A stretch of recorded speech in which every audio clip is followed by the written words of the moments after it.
आप सभी को एक बार फिर से प्रभु यीशु के नाम में जय मसीह की। प्रभु आप सभी को बरकत दे। खुदावन ने हमें एक बार फिर से ये मौका दिया कि हम उसकी तारीफ ऑनलाइन के माध्यम से कर सकें, और इसलिए हम प्रभु को धन्यवाद देते हैं। उसने हमें ये जीवन दिया है। आइए हम अपने सिरों को झुकाएं और आज की आराधना शुरू करें और प्रभु से हम प्रार्थना करें। महान सर्वशक्तिमान दयालु अनुग्रहकारी परमेश्वर, धन्यवाद के साथ तेरी सन्मुख आते हैं। तू राजाओं के राजा है, प्रभुओं के प्रभु, अति करुणामय परमेश्वर, तेरा धन्यवाद करते हैं, आपके जय जयकार और तारीफ करते हैं। तू राजाओं के राजा है, प्रभुओं के प्रभु, अति करुणामय परमेश्वर है। सब बातों में हम तुझे महिमा देते हैं। आज की इस विशेष दिन के लिए प्रभु तेरा धन्यवाद करते हैं। परमेश्वर होने दे आपकी दया, आपके अनुग्रह हम सबों के साथ हो। जितने लोग प्रभु इस संदेश को सुन रहे हैं ऑनलाइन के माध्यम से, प्रभु हर एक खानदान को अपनी बरकत आशीष उनके साथ हो। हमारे दुआ प्रभु एक एक प्रभु नाम बनाम बरकत दे, उनके जीवन में आशीष हो और निरंतर आपके प्रेम में बने रहे, आपके साथ चलते रहें। आपकी सुरक्षा चाहते हैं। धन्यवाद परमेश्वर। एक बात के लिए हमारी चर्च के लिए दुआ करते हैं, बरकत आशीष दे तमाम पुलिस तमाम लोगों के साथ, हमारे ऑफिसरों के साथ, हमारे डिस्ट्रिक्ट सुप्रिंटेंडेंट के साथ, सब साहब के साथ, सबको बड़ी बरकत से दे। दुआ करते हैं बीबी के सिंह साहब के लिए, बच्चों के लिए। धन्यवाद परमेश्वर। इस समय सब बातों को देते हैं। प्रभु आपने हमारी विनती निवेदन को सुना, सारी इज्जत में जवाब दिया। धन्यवाद के साथ प्रार्थना प्रभु यीशु के नाम से, आमीन।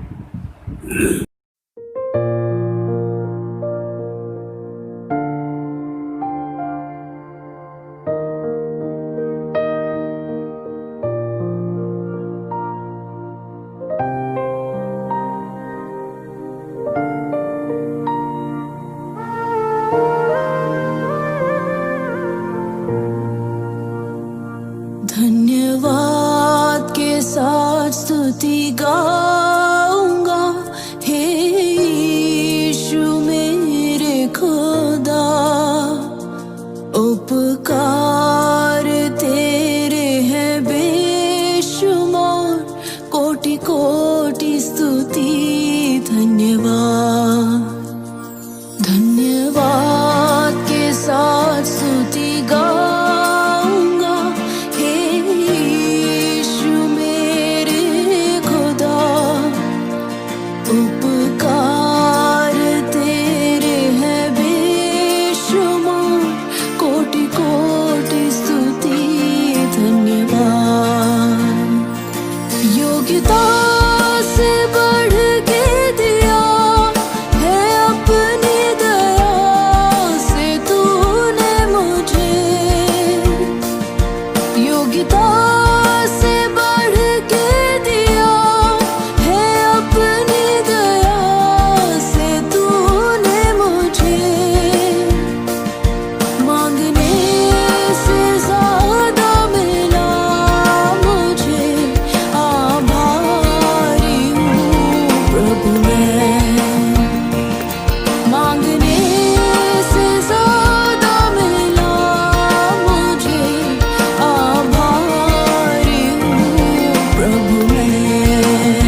बार फिर से हम महिमा देते हैं आज के दिन के लिए। परमेश्वर ने हमें मौका दिया ताकि हम उसकी जय जयकार कर सकें। आज का जो संडे है एक विशेष संडे के रूप में पूरी दुनिया में मनाया जा रहा है। फादर्स डे के रूप में हम खुदावन को महिमा देते हैं इस फादर्स डे के लिए जो परमेश्वर ने हमें इस समय दिया। और उन तमाम फादर्स लोगों को, पिता लोगों को मैं बधाई देना चाहता हूँ कि ऐसा सौभाग्य दिया कि फादर बनने का, पिता बनने का।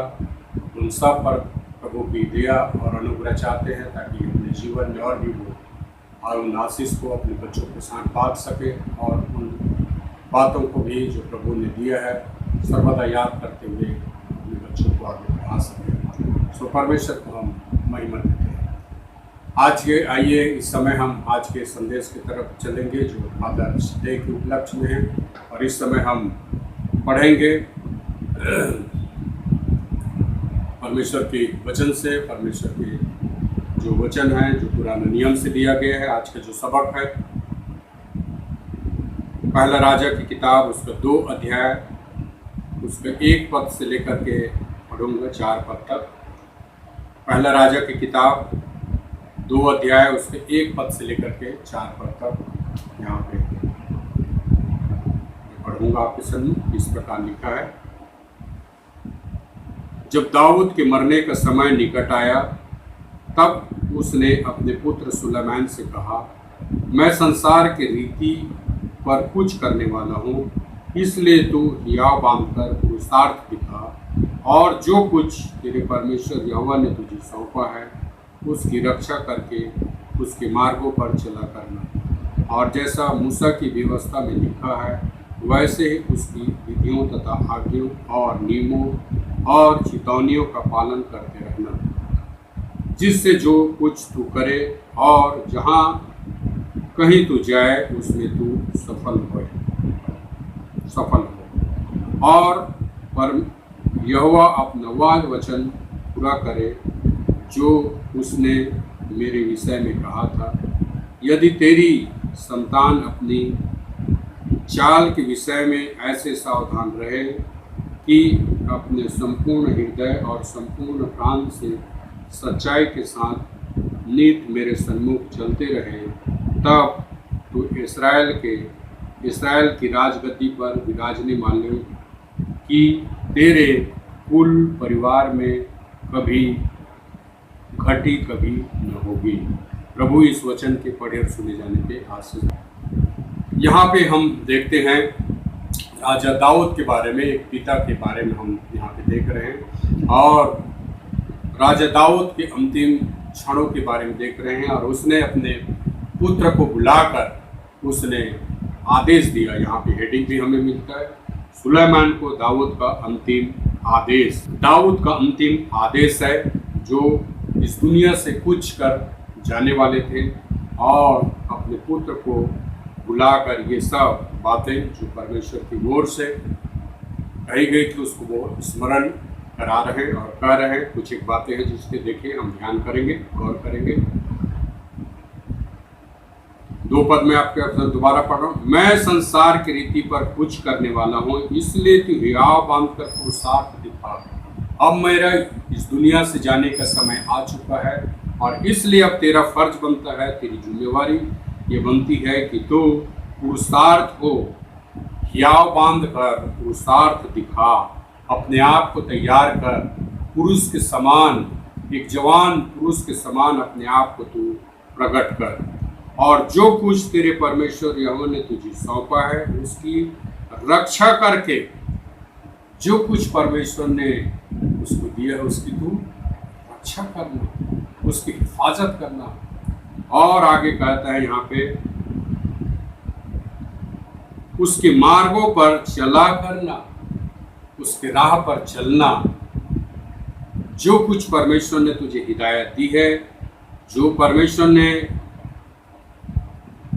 तुम्हें जो सौंपा है, तो इस बात को तुम्हें जानने की जरूरत है, उसकी तू रक्षा करना और उसके मार्ग पे चलते रहना।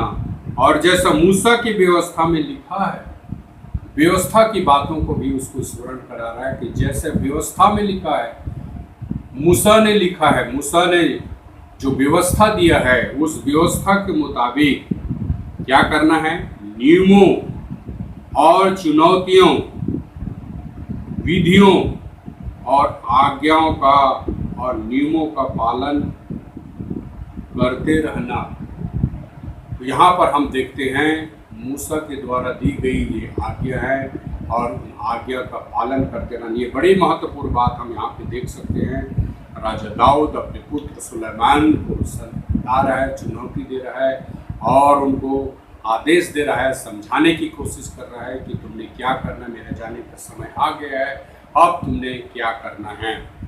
तो यहाँ पे देखते हैं कि किस प्रकार से मूसा ने आज्ञा दिया है, उस आज्ञा के बारे में उसको स्मरण कराना है, कराए विधियों तथा आज्ञाओं और नियमों और चुनौतियों का पालन करते रहना। मतलब एक दिन की बात नहीं है, लगातार पालन करते रहना, इसमें बने रहना, इसमें चलते रहना, अपने जीवन को समर्पण करना और जो कुछ इस व्यवस्था में कहा गया है उस व्यवस्था को पूरा करना। आगे हम देखते हैं, जिससे जो कुछ तू करे और जहां कहीं तू जाए उसमें तू सफल हो। सफलता की कुंजी यही है कि उसकी व्यवस्था की पालन करना। और इसलिए उसको मालूम है राजा दाऊद को कि अपने पुत्र को इसीलिए वो समझा रहा है, यदि सफल होना है इस नियमों को, इस व्यवस्था का पालन करना जरूरी है। और इसीलिए उसको ये आदेश दे रहा है, उसको समझाने की कोशिश कर रहा है अपने पुत्र सुलेमान को, ताकि उनका भविष्य उज्जवल हो, सफल हो और अपने जीवन में वो आगे बढ़ सके। आगे और हम देखते 4 पद में, और यहोवा अपना वह वचन पूरा करे जो उसने मेरे विषय में कहा था। कि परमेश्वर ने जो मेरे साथ वाचा बांधा था, जो कुछ मेरे बारे में कहा था, उस बात को वो पूरा करेगा। ऐसा तू करेगा तो परमेश्वर क्या करेगा, इस बातों को पूरा करेगा। कौन कौन सी बातें हैं जो पूरा करेगा, हम देखते हैं नीचे, इसमें देखते हैं।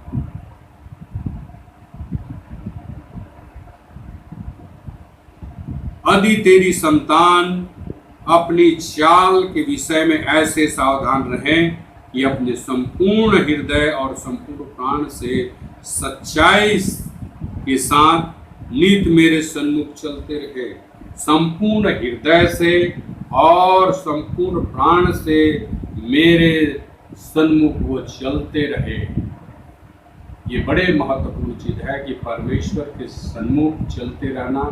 और चलना कैसे, संपूर्ण हृदय से, आधे अधूरे हृदय से नहीं, लेकिन पूर्ण हृदय से, संपूर्ण हृदय से और संपूर्ण प्राण से उसके सन्मुख नित चलते रहना।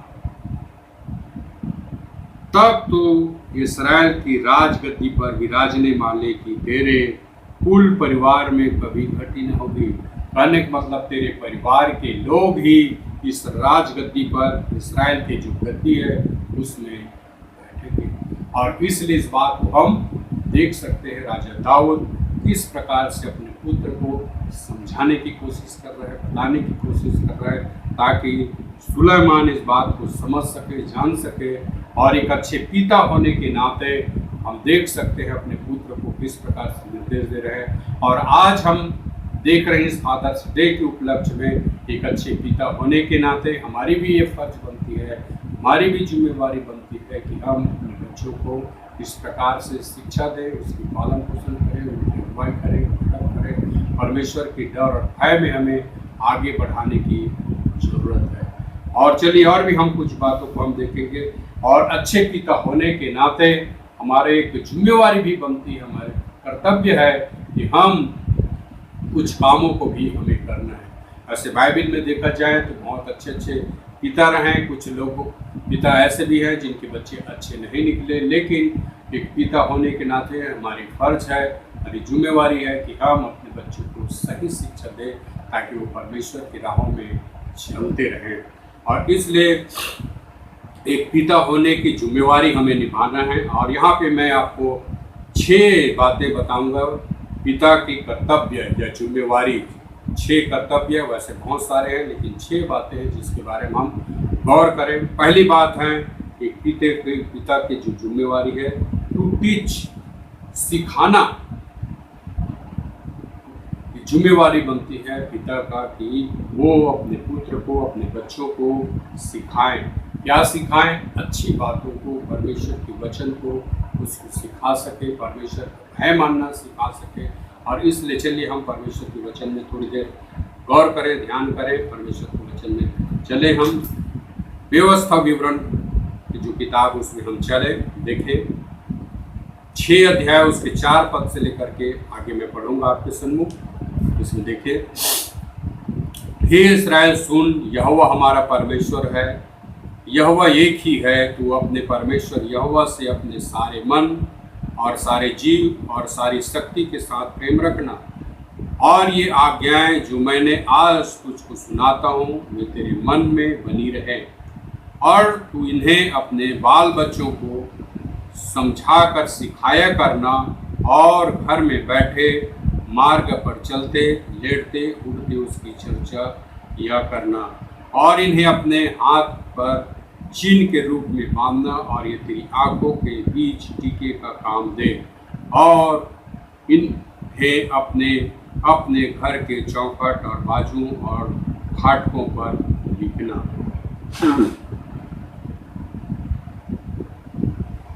तो यहाँ पर हम देख सकते हैं कि किस प्रकार की व्यवस्था की किताब में हम पाते हैं कि व्यवस्था जो मूसा के द्वारा दी गई है। 7 पद फिर से मैं पढ़ रहा हूँ, तू इन्हें अपने बाल बच्चों को समझाकर सिखाया करना।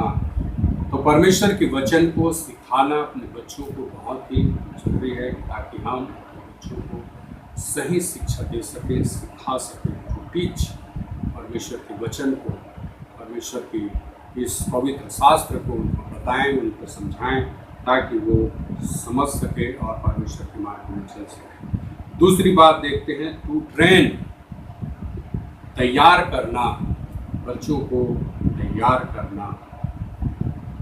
चलिए थोड़ी परमेश्वर के शास्त्र में आगे चले, इसके लिए मैं आपको पढ़ूंगा।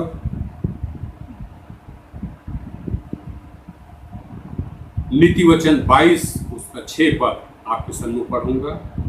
लड़के को उसी मार्ग की शिक्षा दे जिसमें उसको चलना चाहिए, और वह बुढ़ापे में भी उससे ना हटेगा। लड़के को शिक्षा उसके मार्ग में देना है, परमेश्वर के मार्ग के बारे में शिक्षा देने की जरूरत है। यहाँ पे देखते हैं, उसी मार्ग की शिक्षा दे जिसमें उसको चलना है। तो परमेश्वर के मार्ग बहुत ही महत्वपूर्ण मार्ग है, ताकि उन बच्चों को वो सीख सके। शिक्षा उसी मार्ग को देना चाहिए ताकि वो बुढ़ापे तक न हटे। यदि ऐसी शिक्षा उनको दिया जाता है, समझाया जाता है, सिखाया जाता है, उसको ट्रेन किया जाता है, तो बुजुर्ग अवस्था तक ये बातें उनके चित्त में बना रहेगा, और वो उससे अलग नहीं, उससे पीछे नहीं हटेगा। और इसलिए परमेश्वर के वचन का तो वह बुढ़ापे में भी उससे न हटेगा, बुजुर्ग अवस्था में भी परमेश्वर के मार्ग से हटेगा नहीं, जो चीज़ उसको सिखाया गया। और इसलिए हमारी जिम्मेवारी है एक अच्छे पिता होने के नाते कि हम अपने बच्चों को परमेश्वर की वचन की शिक्षा दें, उसको ट्रेन करें, सिखाएं। तीसरी बात देखते हैं, पालन पोषण करना, न्यूट्रे। यहाँ पे हम देखते हैं पालन पोषण करना, एक पिता होने के नाते उसकी पालन पोषण करना जरूरी है। चलिए इसके लिए हम पढ़ेंगे इफिसियों की खत, इफिसियों की पत्री आपके सब पढ़ूंगा मैं। 6 अध्याय उसके 1 पद से मैं पढ़ रहा हूँ आपके सम्मुख। हे बालकों, प्रभु में अपने माता पिता की आज्ञाकारी बनो, क्योंकि यह उचित है। अपनी माता और पिता का आदर कर, यह पहली आज्ञा है, जिसके साथ प्रतिज्ञा भी है कि तेरा भला हो और तू पृथ्वी पर बहुत दिन तक जीवित रहे। हे बच्चे वालों, अपने बच्चों को रीस न दिलाओ, परंतु प्रभु की शिक्षा और चेतावनी देते हुए उसकी पालन पोषण करो। यहाँ पे हम देखते हैं पौलुस इफिसियों के लोगों को लिख रहा है, ये बच्चे वालों, अपने बच्चों को रीस न दिलाओ, लेकिन प्रभु की शिक्षा और चेतावनी देते हुए उसकी पालन पोषण करो। उसकी पालन पोषण हमें ऐसे करना है, प्रभु की चेतावनी देते हुए, प्रभु की बातों को बताते हुए, परमेश्वर के वचन को बताते हुए, परमेश्वर के वचन को देते हुए, समझाते हुए उसके उन बच्चों की पालन पोषण करने की जरूरत है। एक अच्छे पिता होने की जिम्मेवारी ये है कि अपने बच्चों के अच्छे पालन पोषण करना है। चौथी बात हम देखते हैं, व्यवस्था करना या प्रबंध करना, टू प्रोवाइड, उनके लिए व्यवस्था करना या प्रबंध करना ये हमारी जिम्मेवारी है। चलिए हम पढ़ेंगे इसके लिए। पहला दूसरा कुरिन्थियों के खत उसके 12 अध्याय उसका 14 पद मैं पढ़ूंगा। दूसरा कुरिन्थियों के खत 12 अध्याय उसका 14 पद, इसमें लिखता है पौलुस, देखिए कुरिन्थियों के लोगों को, देखो मैं तीसरी बार तुम्हारे पास आने को तैयार हूँ और मैं तुम पर कोई भार न रखूँगा, क्योंकि मैं तुम्हारी संपत्ति नहीं वरन तुम ही को चाहता हूँ। मैं तुम्हारी संपत्ति नहीं चाहता हूँ, लेकिन मुझे तुम्हारी ज़रूरत है। इस प्रकार के पौलुस करता है, क्योंकि बच्चों को माता पिता के लिए धन बटोरना नहीं चाहिए, पर माता पिता को बच्चों के लिए, कि ये जिम्मेवारी माता पिता के बच्चों के लिए धन इकट्ठा करना, उसकी देखभाल करना, उनकी व्यवस्था करना, ये माँ बाप की जिम्मेवारी होती है। और इसलिए परमेश्वर के वचन में होता है बच्चों का ये कर्तव्य नहीं है, लेकिन माँ बाप का कर्तव्य है कि ये पैसों का प्रबंध कर सके, क्योंकि बच्चों को माता पिता के लिए धन बटोरना नहीं चाहिए, पर माता पिता को बच्चों के लिए। इसलिए जरूरी है माता पिता अपने बच्चों के लिए धन इकट्ठा करें, व्यवस्था करें, उनके लिए प्रबंध करें, ताकि बच्चे अच्छी शिक्षा के साथ साथ में उसकी अच्छी चीज़ों को भी वो प्राप्त कर सकें। पांचवी बात हम देखते हैं, अधीन रखना, टू कंट्रोल। इसमें देखते हैं अधीन रखना। पहला तीमुथियुस, मैं आपको सब पढ़ूंगा। पहला तीमुथियुस के खत उसके 3 अध्याय और उसका 4 पद पढ़ूंगा मैं। पहला तीमुथियुस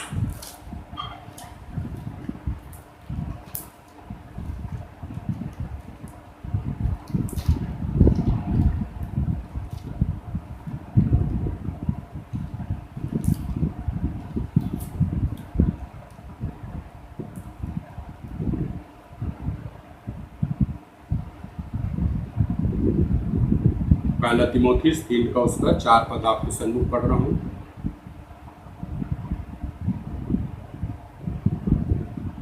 इसमें लिखता है, अपने घर का अच्छा प्रबंध करता हो और अपने बाल बच्चों को सारी गंभीरता से अधीन रखता हो। तो पौलुस भी यहाँ पे हम देखते हैं तीमुथियुस को लिख रहा है कि अपने बच्चों को क्या करना चाहिए। एक व्यक्ति का ये जिम्मेवारी है, एक पिता का जिम्मेवारी है कि वह अपने घर का अच्छा प्रबंध करता हो और अपने बाल बच्चों को सारी गंभीरता से अधीन रखता हो। सारे गंभीरता के साथ में अपने बाल बच्चों को अधीन रखता हो और अच्छा प्रबंधक होना चाहिए। अच्छा प्रबंध करने वाला व्यक्ति होना बहुत ही जरूरी है। पिता होने के नाते ये बहुत जरूरी है कि अपने बाल बच्चों को सारी गंभीरता के साथ परमेश्वर के डर और भय में रखते हुए गंभीरता के साथ अपने बच्चों को क्या है, अधीन रखना चाहिए। और छठी बात हम देखते हैं, प्रेम करना, टू लव, प्रेम करना अपने बच्चों को। इसके साथ साथ में हमें प्रेम करना बहुत ही जरूरी है। चलिए इसके लिए मैं आपके सामने पढ़ूंगा। यूहन्ना रची पहला यूहन्ना की किताब से, पहला यूहन्ना 3 अध्याय उसका 1 पद आपके सामने पढ़ रहा हूँ। 3 यूहन्ना, पहला यूहन्ना उसका 3 अध्याय का 1 पद, पहला यूहन्ना आपके सामने पढ़ रहा हूँ उसका 1 पद। देखो पिता ने हमसे कैसा प्रेम किया है कि हम परमेश्वर की संतान कहलाएं, और हम भी हैं भी। इस कारण संसार हमें नहीं जानता, क्योंकि उससे भी नहीं जाना। हे प्रियो, अब हम परमेश्वर की संतान हैं और अब तक यह प्रकट नहीं हुआ कि हम क्या कुछ होंगे। इतना जानते हैं कि जब वो प्रकट होगा तो हम उसके समान होंगे, क्योंकि उसको वैसा ही देखेंगे जैसा वो है। और जो कोई उस पर ये आशा रखता है वह अपने आप को वैसा ही पवित्र करता है जैसा वह पवित्र है। तो यहाँ पे हम देखते हैं कि देखो पिता ने हमसे कैसा प्रेम किया है कि हम उसके संतान कहलाएं। यहाँ पे यूहन्ना है जो लिख रहा है किस प्रकार से पिता ने हमसे प्रेम किया है, परमेश्वर पिता के बारे में बात कर रहे हैं। वैसे एक पिता की बात है कि अपने बच्चों को किस प्रकार से प्रेम करना चाहिए, उस प्रेम को भी हमें प्रकट करना है अपने बच्चों के प्रति, उस संवेदना को भी प्रकट करना है जिससे बच्चे उस अच्छी शिक्षा को, अच्छी बातों को ग्रहण कर सकें। तो यहाँ पे हमने 6 बातें देखा एक अच्छे पिता होने के नाते कि हमारी जिम्मेवारी बनती है कि हम उस बात को हम अपने जीवन में लें और अपने बच्चों को इस प्रकार की शिक्षा दें जिससे बच्चे अपने जीवन में तरक्की कर सके।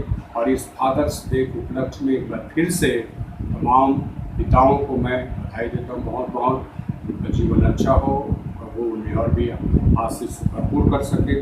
और जो बात हमने देखा है 6 बातें दोबारा आपके सम्मुख में रख रहा हूँ कि सिखाना, पहली बात है सिखाना, दूसरी बात है तैयार करना, तीसरी बात है पालन पोषण करना, चौथी बात है उसका प्रबंध करना, पांचवी बात है अधीन रखना और छठी बात है प्रेम करना। ये 6 बातें मैं आपको सम्मुख रखा है कि हम अपने बच्चों को अच्छी परवरिश करें, उसकी शिक्षा दें, परमेश्वर के मार्गों में चलाएं जिससे वो आगे बढ़ सके। जैसे हमने एक पिता राजा दाऊद के बारे में देखा और अपने बेटे को सुलेमान को किस प्रकार से वो परमेश्वर के बारे में वो शिक्षा देता है और अपने उन बातों को जो मूसा के द्वारा दी गई वो आज्ञा है उसको भी उसको स्मरण कराता है, उस आज्ञा को वो उसके सम्मुख लेकर आता है ताकि वो सफल हो सके। और इसलिए अपने बच्चों को भी इस प्रकार की शिक्षा देना है जिससे अपने जीवन में वो आगे बढ़ सके। सो परमेश्वर आप सभी को बरकत आशीष दे। आइए एक बार फिर से हम अपने सिरों को झुकाएं और प्रार्थना में चले। महान दयालु परमेश्वर, एक बार फिर से हम धन्यवाद देते हैं इन सब बातों के लिए। प्रभु सचमुच आप जीवित और सामर्थ्य परमेश्वर है। दुआ करते खुदावन इस विशेष दिन के लिए, जो फादर्स डे के लिए खुदावन जितने भी पिता हैं उन सबको बड़ी बरकत हासिल दे के साथ हो। पिता बनने का सौभाग्य दिया खुदावन, उन सारे पिता को खुदा परमेश्वर मैं बरकत देता हूँ, बधाई देता हूँ, उनके जीवन में आशीष हो हर तरह से प्रभु उनके साथ रहे और भी प्रभु अपने बच्चों को अच्छी शिक्षा वो दे सके, तेरे मार्गों में चला सके जिससे खुदा उनके बच्चे बाल बच्चे आगे बढ़ सके खुदावन और तेरे मार्गों में चल सके। इसलिए हमारी दुआ है प्रभु, हर एक उन फादर्स को लिए हमारी दुआ यही है प्रभु, अपने जीवन में तरक्की कर सके, आत्मिक और भौतिक तरक्की मिले जिससे आगे वो बढ़ते जाए। हम धन्यवाद देते एक बार फिर से सब बातों के लिए। महान प्रेमी परमेश्वर धन्यवाद, आपने हमारी विनती निवेदन को सुना, सारी महिमा इज्जत जलाल आपको। धन्यवाद के साथ प्रार्थना प्रभु यीशु के नाम से मांगते हैं जिसने हमें ये दुआ करना चाहिए। हमारे बाप तू जो आसमान पर है, तेरा नाम पाक माना जाए, तेरी बादशाहत आए, तेरी मर्जी जैसे आसमान में पूरी होती है पृथ्वी पर भी हो। हमारी रोज की रोटी आज हमें दे, जिस प्रकार से हम अपने कसूर वालों को माफ़ करते वैसे हमारे कसूरों को माफ़ कर, हमें आजमाइश में डाल, परंतु बुराई से बचाए, क्योंकि बादशाहत कुदरत और जलाल नहीं सही करे। आमीन। हमारे परमेश्वर पिता का प्रेम, पापों की संगति और यीशु मसीह का आपसे लेकर तमाम विश्वासियों के साथ, विशेषकर हम जितने हैं हम सबों के साथ अब से लेकर हमेशा हमेशा। आमीन। प्रभु आपको